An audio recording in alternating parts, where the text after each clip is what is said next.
सूरह बकरा की आयत नंबर 251 है। अल्लाह ताला फरमाते हैं फ़हज़मूहुम। अब यहाँ पे जो फ़ा आ रहा है इसका मतलब ये बनता है इस वजह से उन्होंने उनको शिकस्त दे दी। अब यहाँ पे बहुत गौर तलब बात यह है, ये कुरान पाक का बाकायदा फ़लसफ़ा है कि फ़ा जब आता है तो ये ताकीद के लिए आता है, किसी बात का किसी चीज़ के पीछे होना और किसी बात का फ़ौरन हो जाना, कि दोनों माना जो है ये फ़ा के अंदर पाए जाते हैं। अब इससे पीछे वाली आयत में तो सिर्फ दुआ मांगी गई थी और उस दुआ के बाद फ़ा आ रहा है, तो गोया कि यहाँ पे ये माना बनता है कि उस दुआ की वजह से इन लोगों ने उन दुश्मनों को शिकस्त दे दी।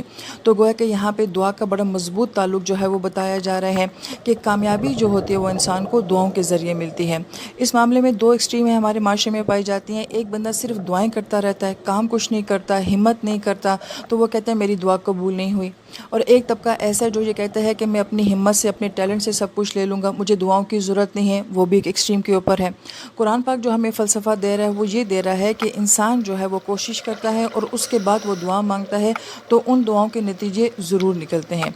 लेकिन जहाँ कहीं भी फ़ा के ज़रिए दुआ के बाद फ़ा आ रहा होगा तो इसका माना ये होगा कि फ़ौरन दुआ कबूल हुई है और इस दुआ के बाद जो है वो सारे हालात चेंज होना शुरू हुए हैं।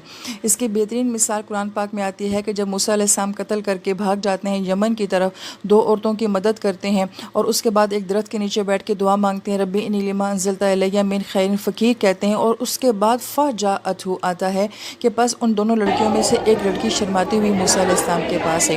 यानी कि इस दुआ के मांगने के बाद जो है अगला सीन, यानी कि हालात की तब्दीली यूँ शुरू हो गई कि वो लड़की जब मूसा अलैहिस्सलाम के पास आती है तो उसके बाद मूसा अलैहिस्सलाम को घर भी मिल जाता है, बीवी भी मिल जाती है, काम भी मिल जाता है, तहफ़्फ़ुज़ भी मिल जाता है।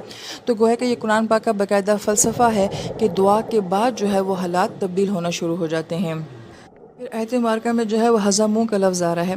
हज़मा का मतलब होता है किसी चीज़ को बिल्कुल टुकड़े टुकड़े कर देना, पीस के रख देना, तोड़ के रख देना।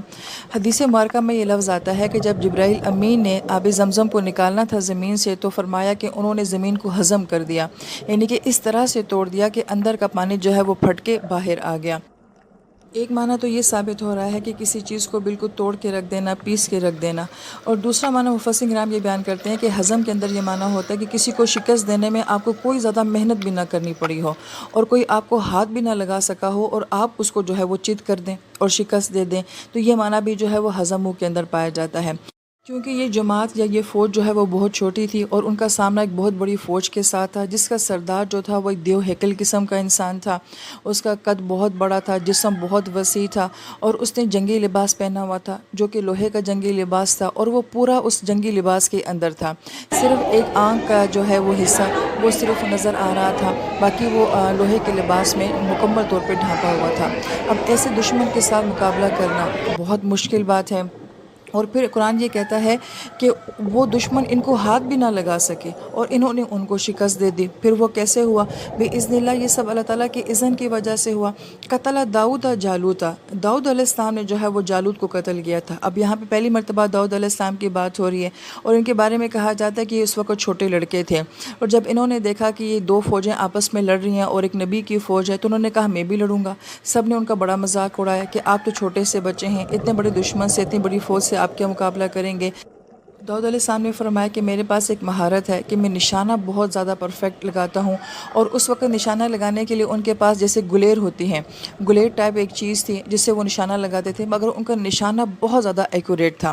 लिहाजा उन्होंने कहा कि मैं भी इस जंग में शामिल होऊंगा और उन्होंने यही किया कि वो जो एक आंख का हिस्सा जालूत का खुला हुआ था, उन्होंने इस कदर ज़बरदस्त निशाना बांधा कि वो पत्थर जाके वो उनके उस आंख के उस हिस्से पे जाके लगा, जिससे वो गश खा के जो है वो ज़मीन के ऊपर गिरा।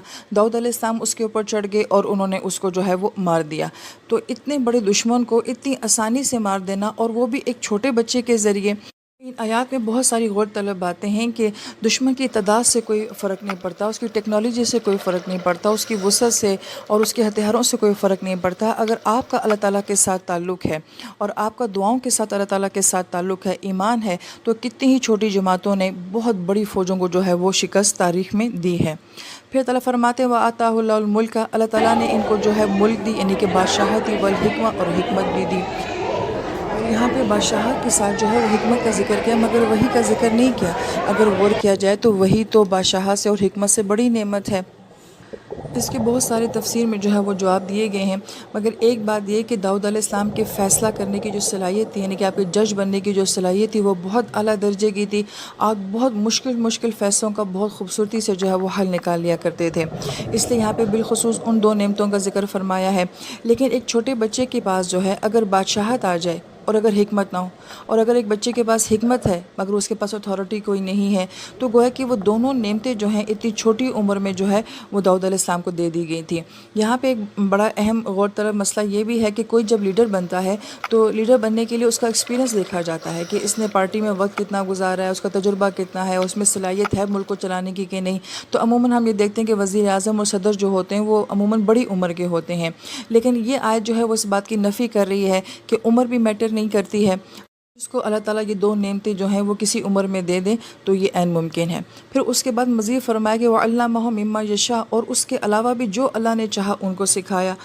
داؤد علیہ السلام کو اس کے علاوہ جو نعمت دی گئی تھی وہ لوہے کی نعمت دی گئی تھی۔ لوہا آسمانی چیز ہے، لہٰذا لوہے کو کیسے موڑنا ہے اور اس سے کیسے کڑیاں بنانے، ہتھیار بنانے، چیزیں بنانی ہیں، یہ سارا فن جو ہے اللہ تعالیٰ نے داؤد علیہ السلام کو سکھایا تھا۔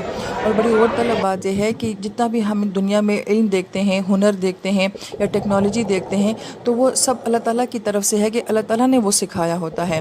جیسے کہ لوہے کے اوپر آج جتنی ترقی بھی ہو رہی ہے، ہم تو بالخصوص جس دور میں رہ رہے ہیں یہ سب لوہے کی ترقی ہی ہے، تو گویا کہ اس کے پیچھے علامہ ہو، یہ اللہ تعالیٰ نے علم جو ہے داؤد علیہ السلام کو سکھایا تھا۔ نوح علیہ السلام اگر کشتی بناتے ہیں تو اللہ تعالیٰ فرماتے ہیں کہ ہماری آنکھوں کے سامنے آپ کشتی بنائیں، کیونکہ نوح علیہ السلام کو تو کوئی ایکسپیرینس نہیں تھا کشتی بنانے کا، لہٰذا وہ تختے کیسے بنانے ہیں، کیلے کیسے ٹھوکنے ہیں، ان کو آپس میں کیسے جوڑنا ہے، یہ سارا جو ہے اللہ تعالیٰ فرماتے ہیں ہماری آنکھوں کے سامنے بناؤ کہ ہم آپ کو سکھا رہے ہیں۔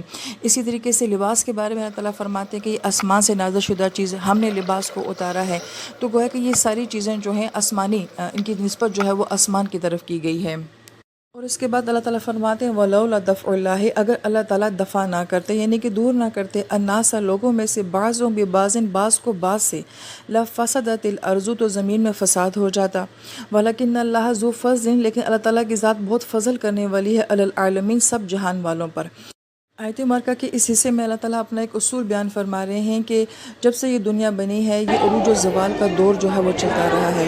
کبھی کوئی ایک ملک، ایک قوم، ایک نسل، ایک خاندان جو ہوتا ہے اس کو عروج ملتا ہے، اور پھر ہم یہ دیکھتے ہیں کہ آہستہ آہستہ وہ زوال کا شکار ہو جاتا ہے اور اس کی جگہ کوئی دوسری قوم، کوئی دوسری نسل، کوئی دوسرا خاندان یا قوم لے لیتی ہے۔ ایسا مسلسل دنیا میں ہوتا رہا ہے، اور اس کی وجہ کیا ہے کہ جب کوئی ایک اقتدار میں آتا ہے اور اس کا اقتدار کا وقت جو ہے وہ بہت لمبا ہو جاتا ہے تو اس میں کرپشن بہت زیادہ آ جاتی ہے، اور جب ان میں کرپشن آنے شروع ہو جاتی ہے اور ان میں برائیاں آنے شروع ہو جاتی ہیں تو پھر ان کا زوال شروع ہو جاتا ہے، اور پھر اسی وقت میں اللہ تعالیٰ کسی دوسری قوم کو جو ہے وہ اٹھا رہے ہوتے ہیں اور اس کی جگہ کے اوپر لے کر آتے ہیں۔